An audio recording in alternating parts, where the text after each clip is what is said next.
Vamos a abrir nuestras Biblias.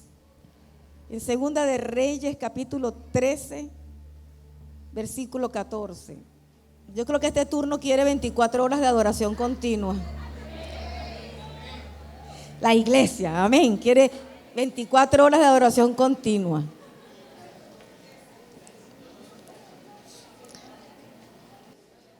Pero no se preocupe, el que quiera continúe en su casa. Amén. ¿Cuántos dicen amén? La palabra del Señor dice en Segunda de Reyes capítulo 13, versículo 14, dice: estaba Eliseo enfermo de aquella enfermedad de la cual moriría. Y descendió a él Joás, rey de Israel, y llorando delante de él dijo: Padre mío, carro de Israel y su gente de a caballo. Y le dijo Eliseo: toma un arco y una saeta. Tomó él entonces un arco y una saeta. Y dijo Eliseo al rey de Israel: pon tu mano sobre el arco. Y puso él su mano sobre el arco. Entonces puso Eliseo sus manos sobre las manos del rey. Y dijo: abre la ventana que da al oriente. Y cuando él la abrió, dijo Eliseo: tira. Y tiró él. Y dijo Eliseo: saeta de salvación de Jehová y saeta de salvación contra Siria, porque derrotarás a los sirios en Afet hasta exterminarlo. Y le volvió a decir: toma la saeta. Y cuando el rey de Israel las tomó, le dijo: golpea la tierra. Y él la golpeó 3 veces y se detuvo. Entonces el hombre de Dios se enojó con él y le dijo: de haber golpeado 5 o 6 veces, derrotarías a Siria hasta no quedar ninguno, pero ahora 3 veces herirás a Siria. El Señor añada bendición a su palabra. Pueden sentarse los que están de pie. Qué bueno que podemos decir que el Señor está aquí. Qué bueno que podemos decir que donde están 2 o 3 reunidos en su nombre, Él está, y Él está aquí en este lugar. Y por eso estamos agradecidos del Señor.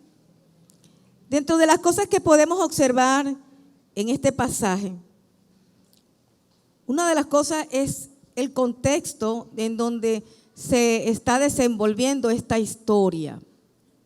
Una historia real que está anotada en el libro de acta de los reyes de la nación de Israel y de Judá.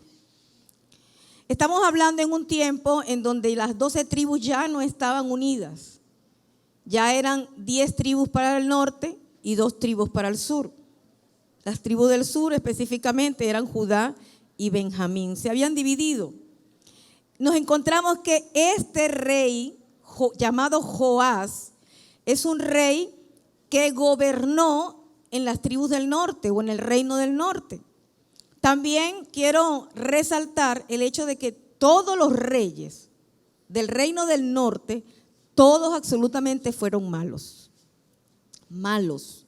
¿Por qué fueron malos? Porque todos siguieron, dice la Biblia, el mismo camino, el mismo ejemplo, el mismo modelo que Jeroboam, que es el primer rey después que hubo la división, el primer rey de las 10 tribus del reino del norte. Siguieron el ejemplo. Este fue un rey idólatra que hizo alianzas, que levantó imagen a Acera. Muchos de estos reyes de las tribus del norte fueron sanguinarios, perversos. Por supuesto, entonces, que para nada se guiaban por la palabra del Señor, ni quizás estaban apegados a lo que entonces era la ley y los profetas. Número 2, otra de las cosas que quiero destacar en esta historia es que Israel era constantemente azotada por los sirios. La palabra que hemos leído habla de que había constante guerra. Si usted lee los versículos más arriba del capítulo 13 de lo que nosotros leímos, vamos a encontrar que los sirios, en este caso con un rey llamado Hazael, rey de Siria, tenía azotada a Israel constantemente. Joás era hijo de Joacás, y cuando Joacás reinó, este rey Hazael prácticamente desbarató la ciudad, prácticamente la desmanteló, lo dejó con poquitos carros, poquita gente, poquitos soldados. Prácticamente quedó, como decimos aquí en criollito en Venezuela, lo dejó a Israel en la carra plana. Ahora, a Joab fue también malo y también tuvo lucha con los sirios. En este caso con Ben-Hadad, que era el hijo de Asael, también malo y enemigo aférrimo de la nación. Lo tercero que quiero destacar es que a pesar de las obras malas de Israel, a pesar de la idolatría, a pesar de las alianzas, a pesar de no guardar los estatutos del Señor y de estar lejos de Dios, hay unos versículos más arriba también que nos hablan de que Dios hizo misericordia con Israel. Joacás, en un momento de angustia, en un momento en donde quizás se vio sitiado, rodeado, amenazado y con poco ejército ya, clama a Jehová. Un hombre descuidado espiritualmente, clama a Jehová. Y en medio de su clamor, Jehová lo oye y dice la Biblia que hizo misericordia. Y levantó un hombre que fue el salvador de la nación para aquel momento.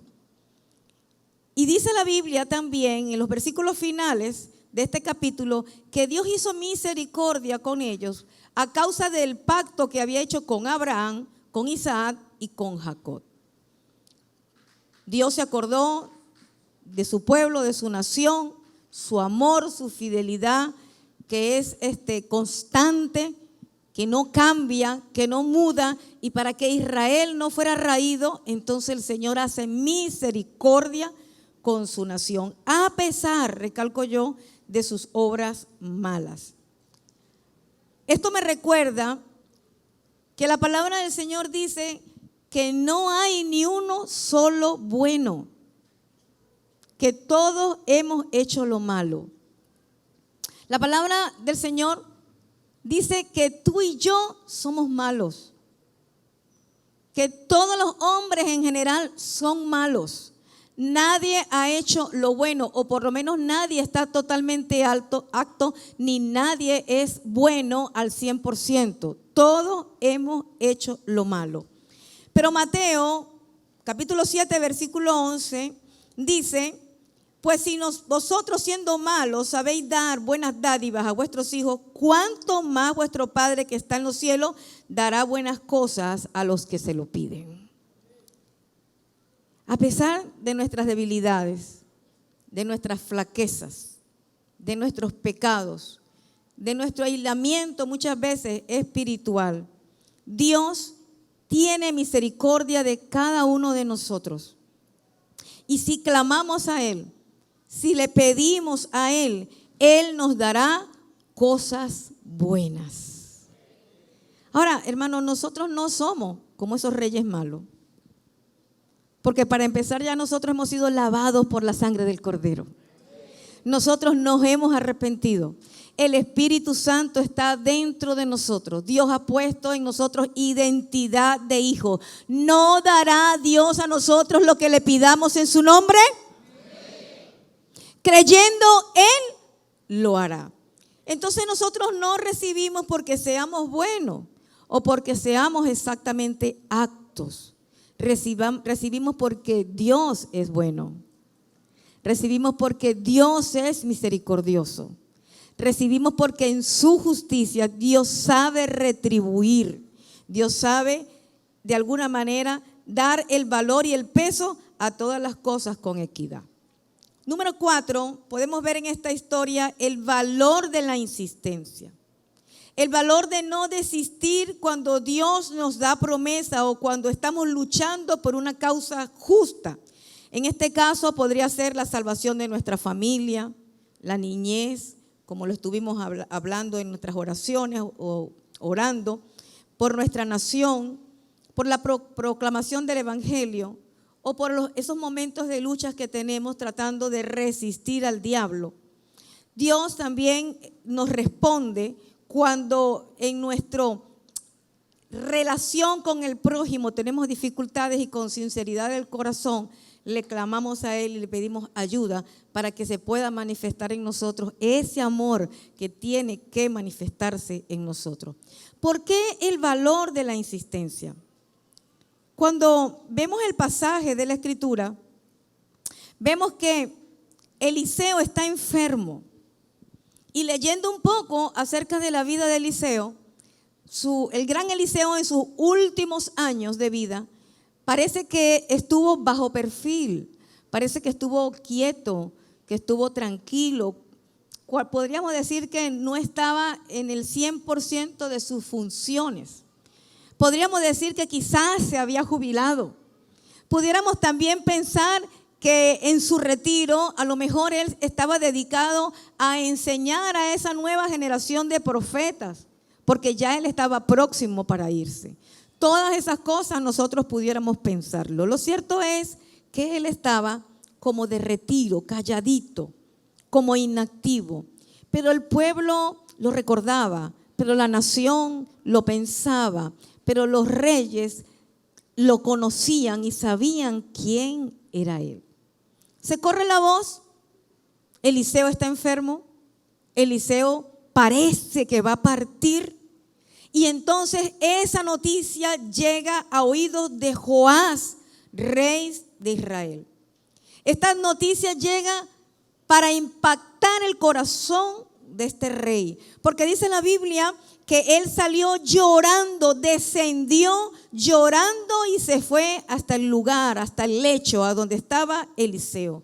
Y le dijo: Padre mío, carro de Israel y su gente de a caballo. Y me llama mucho la atención porque este hombre manifiesta desde su posición de rey, manifiesta un sentido de paternidad. Este rey se puede ver a sí mismo como hijo, de alguna manera, de Eliseo.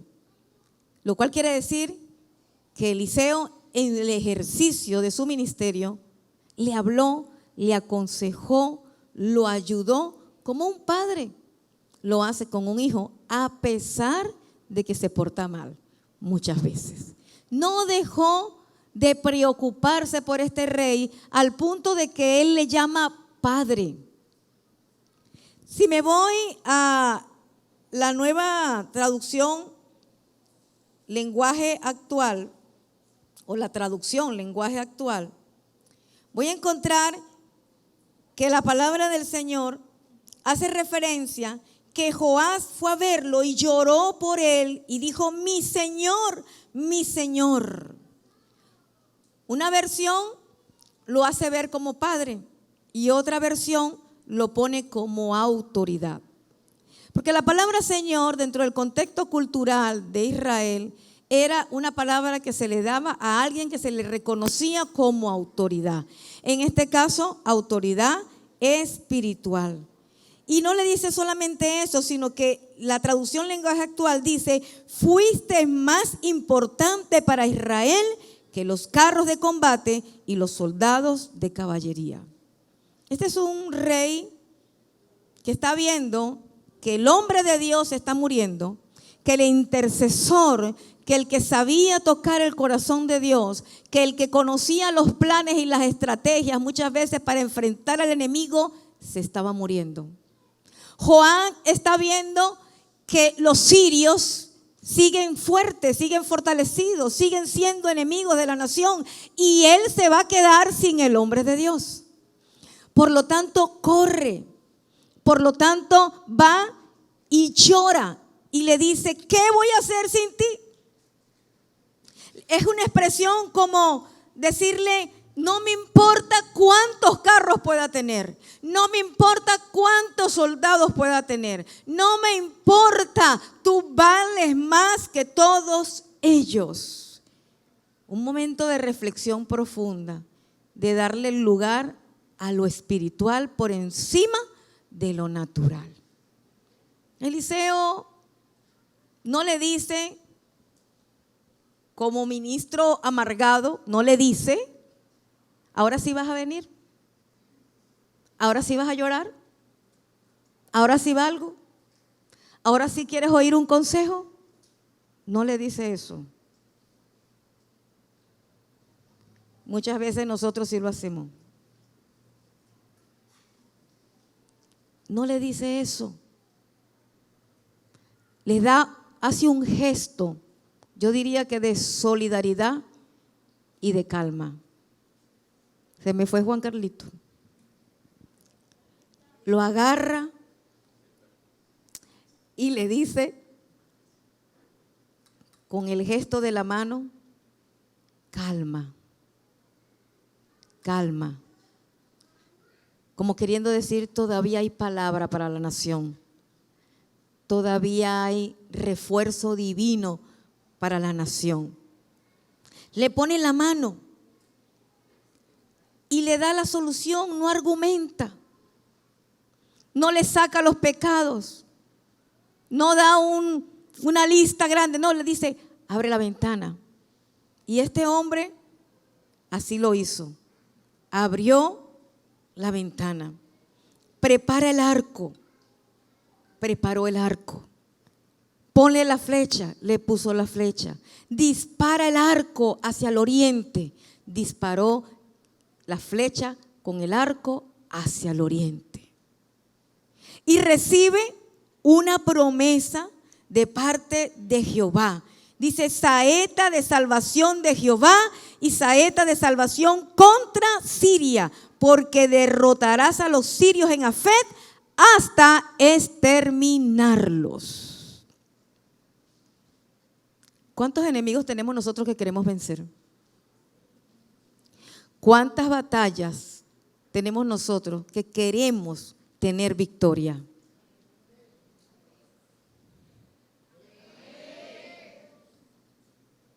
Yo creo que todos tenemos alguna batalla. Y yo creo que Dios tiene el propósito firme de darnos la victoria en medio de nuestras batallas. Yo creo que Dios quiere exterminar al enemigo. Yo creo que Dios quiere aplastar al enemigo. Es más, ya lo aplastó. Porque dice la Biblia que Cristo le cortó la cabeza a la serpiente. Es decir, Satanás lo hirió de herida mortal.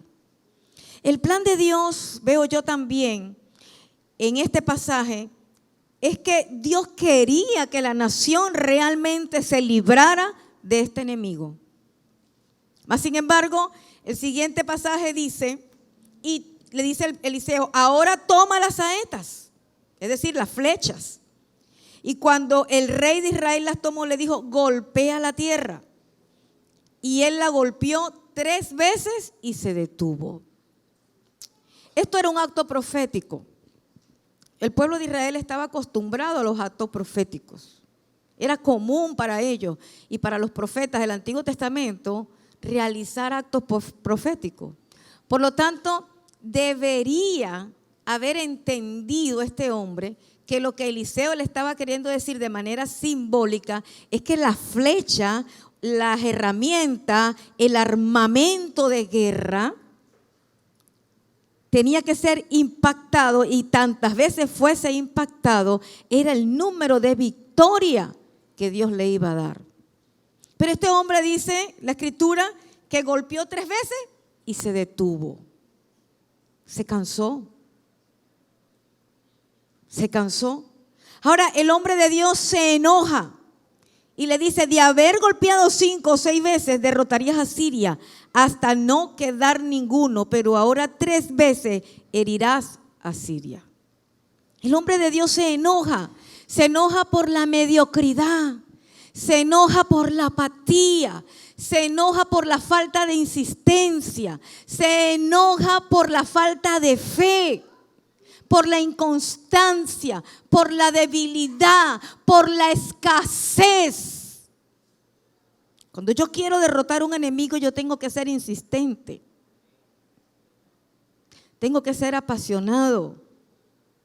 Tengo que tener la motivación correcta de creerle a Dios que Él está conmigo y me va a dar la victoria. Y que no importa los intentos que yo haga, siempre cada intento me va a acercar hacia el triunfo definitivo.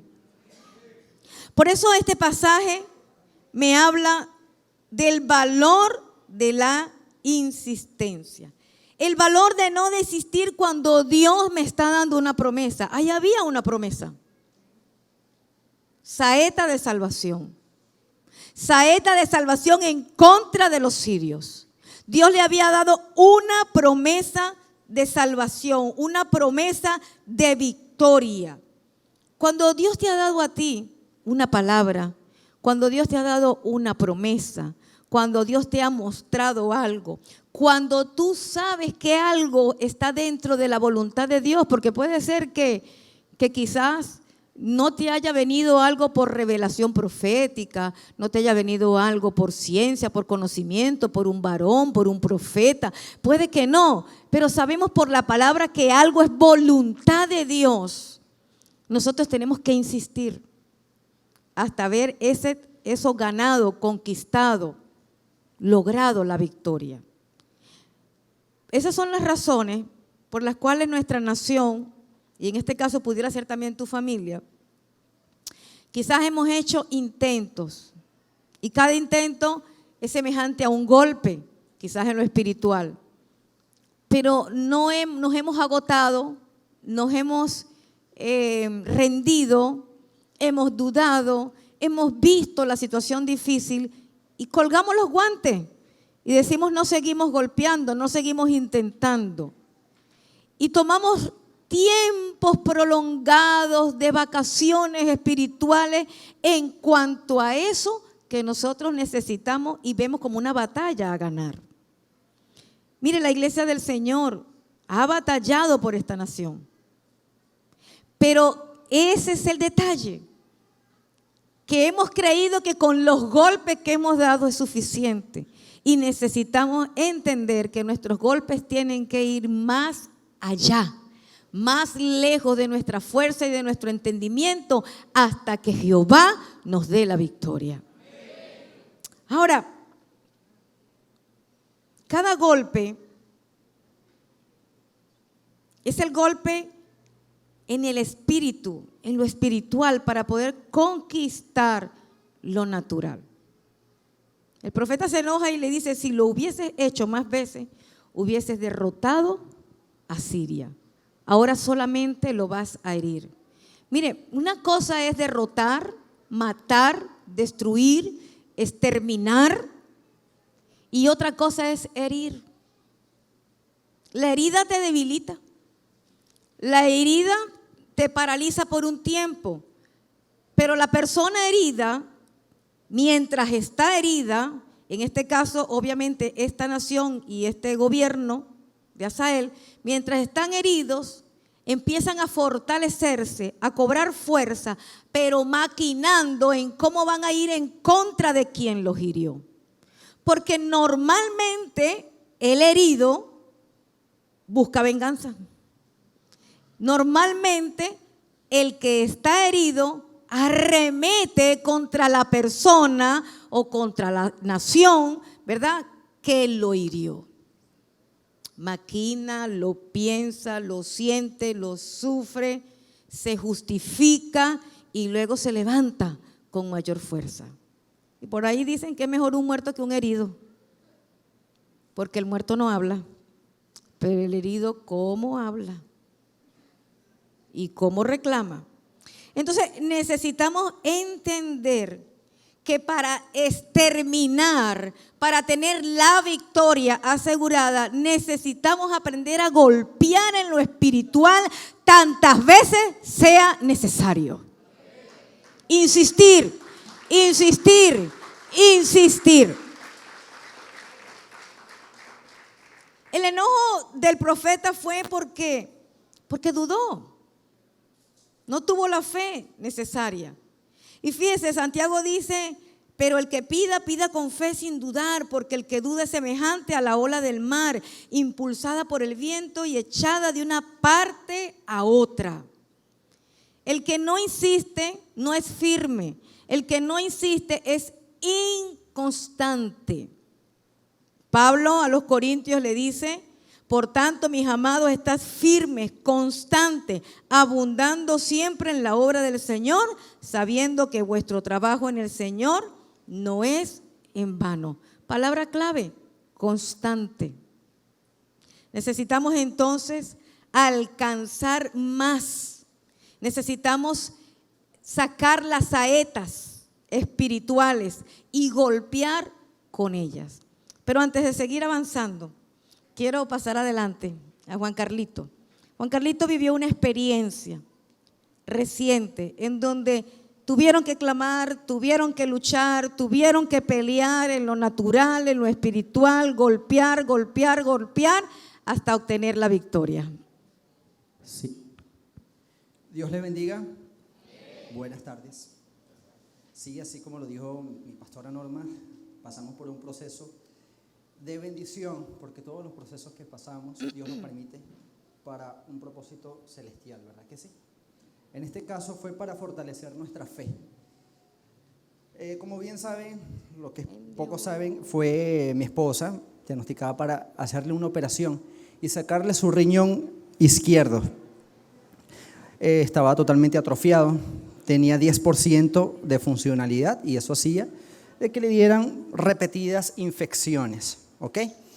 Cuando nos dan la noticia de que sí, efectivamente hay que extraer el riñón, para nosotros fue una noticia bastante fuerte porque en el momento no teníamos el dinero, las finanzas para hacerlo. Para los que conocen, es una cirugía bastante dolorosa y no es tan costosa como algunas otras, pero para nosotros sí era un poco costosa. Sin embargo, decidimos creerle al Señor, confiar en Él durante todo este proceso. Hicimos vendimias, hicimos hallaquitas, hicimos sopa. Y bueno, para nosotros fue de gran bendición. Dios fue respaldando cada actividad. Dios fue proveyendo, tocando corazones de personas, ¿ok? Para donar, que aprovecho la oportunidad para agradecer a todas estas personas que nos ayudaron. Bueno, cabe destacar que cuando esto pasa, Dios me da una palabra para decírsela a mi esposa, y es que pone en mi corazón decirle que esta operación iba a ser llevada los primeros días del mes de octubre. Y cuando me da esa palabra, teníamos apenas como $200 reunidos, no teníamos casi nada, pero la creímos, ¿ok? Pasó el tiempo, hicimos las vendimias que le acabo de comentar, nos dieron más palabras de parte del Señor que decía: no les va a faltar nada, en su casa tendrán absolutamente todo, no van a pasar necesidad de absolutamente nada. Y esto es un testimonio de muchos, porque durante todo este proceso Dios hizo con nosotros, bueno, fuimos mantenidos por Dios, realmente. Y golpeando. Y golpeando, sí. Porque nuestra oración no cesaba. Era un clamor constante. Mi esposa era la que sufría la de los dolores, las incomodidades, las infecciones. Pero mi familia, su mamá y mis hermanos también en clamor constante. Cuando faltaban $500, ya faltaba una semana para hacer los primeros de octubre. Estábamos en las últimas semanas de septiembre. Nos faltaban $500 y a mi esposa le da una infección de estas bravas. Le mandan su tratamiento, inyección, endovenoso.